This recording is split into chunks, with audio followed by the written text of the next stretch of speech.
देहरादून के पास गुच्छू पानी और सहस्त्रधारा देखने गया था। कौन? लेखक।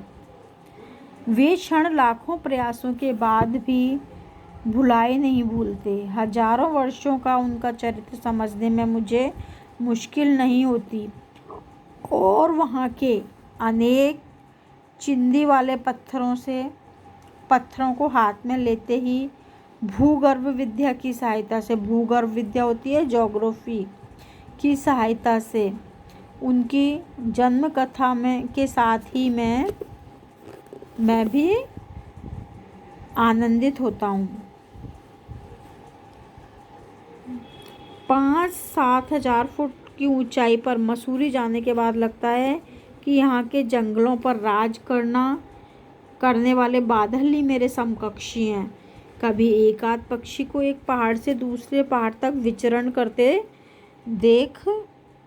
विचरण करना मतलब घूमना, जाना आना।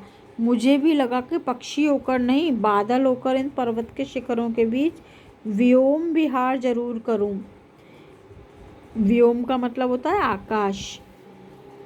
इन चिर हिम शिखरों में इन विहार करने वाले बादलों में मनुष्य को महान सूचना देने की शक्ति है, इसलिए मैं इनके दर्शन करने को तड़पता हूँ।